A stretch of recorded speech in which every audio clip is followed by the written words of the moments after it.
This is the Insurance Law Podcast, brought to you by Best Recommended Insurance Attorneys. Welcome to the Insurance Law Podcast, the broadcast about timely and important legal issues affecting the insurance industry. I'm John Zuba, Managing Editor of Best Recommended Insurance Attorneys and Adjusters, including expert service providers.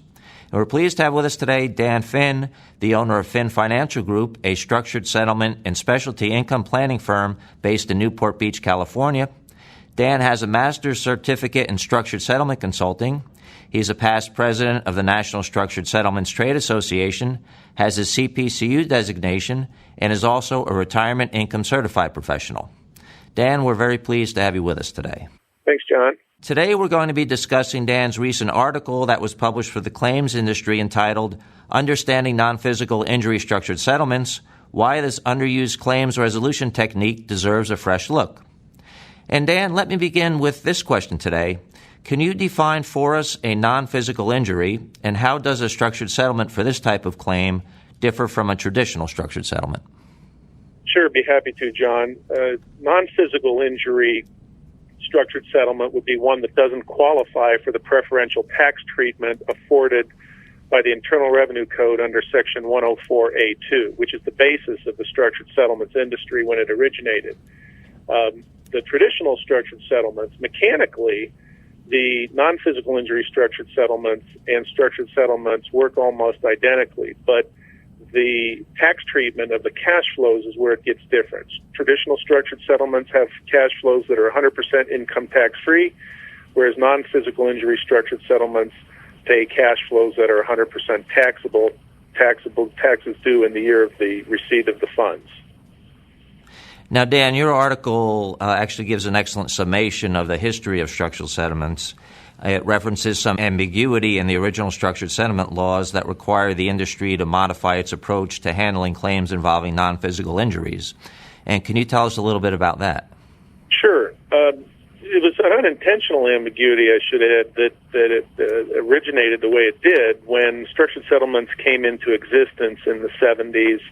Was when they just started fooling around with them. Most of the time they were done with the intent of resolving medical malpractice claims, products liability cases involving physical injuries.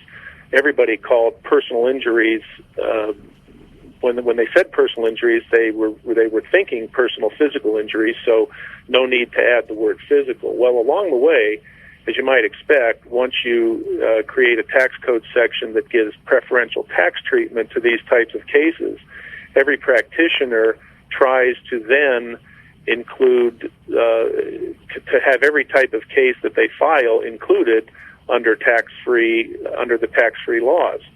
So we started seeing then employment disputes, which don't have a physical component. Then we're trying to create these cash flows as tax-free when that wasn't what the original law intended. So in about in the mid-90s, the Small Job Protection Act of 1996 culminated in putting an end to that ambiguity. They then added the word physical to the code to make sure that any claim that was going to receive tax-free treatment had to have a physical component, and anything else was going to be taxable. They just left all doubt behind us. The good news about that is it did create the need for this particular type of non-physical injury structured settlement, which is about the same time that this option arose. Okay, so Dan, some types of physical injuries are obvious, like a broken arm, cuts and abrasions, or dislocations. But what about something like emotional distress? Can this be considered a physical injury? Emotional stress is a perfect one to talk about because emotional distress can be part of a physical injury, but it depends on the origin of the claim. When I mentioned the Small Job Protection Act of 1996, the framers of that act actually went out of their way to make clear that emotional distress on its own is not tax-free. It is a taxable event. So going back to the wrongful termination lawsuits, a person is fired from their job and that action causes them emotional distress. The way the law is written today, that emotional distress is considered fully taxable, except to the degree that there are any medical expenses not previously deducted. On the other hand, if you have the car accident that leads to a broken arm, cuts or abrasions that you mentioned, and then that leads to ensuing emotional distress, then the emotional distress is considered 100% income tax-free because it originated from a physical injury. So it's kind of like a chicken and the egg, which came first. You have to determine which comes first, the emotional distress, the physical act that causes emotional distress, or physical or non-physical act that leads to emotional distress, which causes physical symptoms. Okay, Dan, you described non-physical injury structured settlements as an underused claims resolution technique. Can you comment on why you believe this is an option that isn't more widely considered? I think it's probably just the way this originated, to be honest.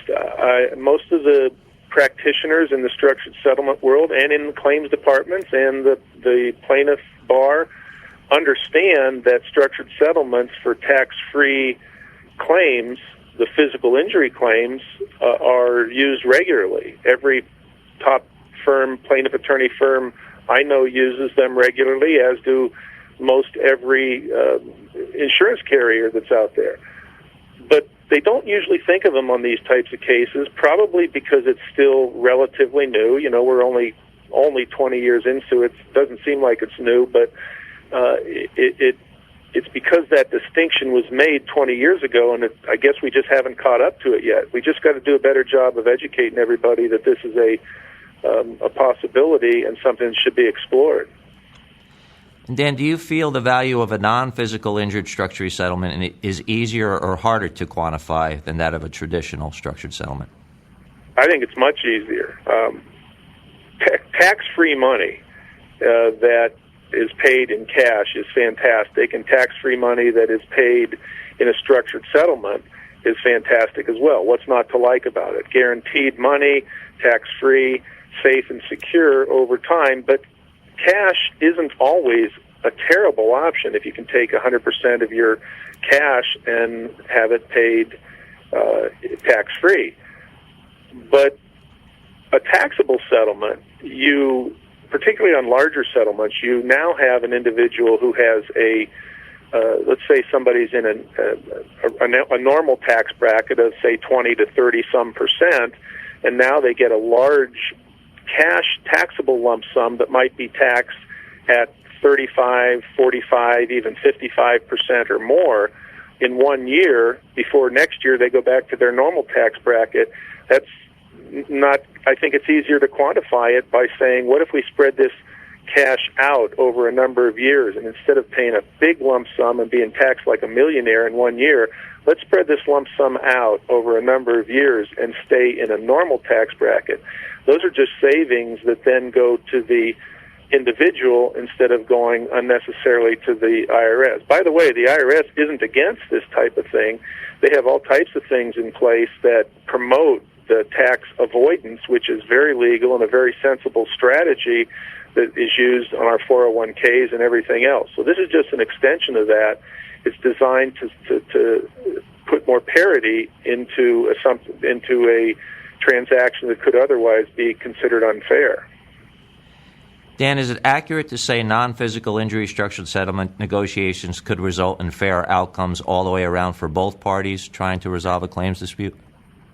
Absolutely. Let's go back to the wrongful termination case. If you've got an individual who is used to earning an income and they pay taxes as they earn the income, they file a lawsuit, and let's say that the jury determines that the defendant is guilty of wrongful termination. Now all of a sudden they're going to pay this individual one time instead of the income that they would have received over the rest of their working life at a normal tax bracket. Now they're going to be taxed inappropriately in that 1 year instead of having it spread out evenly, which would seem more fair. From the defendant's perspective, I think it is fair because now you're trying to resolve a conflict or dispute and pay an individual according to what the intent of the settlement was meant to resolve anyway. Paying damages over time instead of all at once is more consistent with what the basis of the lawsuit usually was. Dan, thank you so much for joining us today. My pleasure. Thanks, John. Good to have you. That was Dan Finn, owner of Finn Financial Group in Newport Beach, California, and special thanks to today's producer, Frank Vowinkle. And thank you all for joining us for the Insurance Law Podcast. To subscribe to this audio program, go to iTunes or our webpage, www.ambest.com/claims resource. If you have any suggestions for a future topic regarding an insurance law case or issue, please email us at lawpodcast@ambest.com. I'm John Zuba, and now this message. Best Insurance Professionals and Claims Resource is the top website for locating qualified professionals and need-to-know insurance information for the claims market. Brought to you by AM Best, the world leader in insurance industry information. Visit ambest.com/claims resource.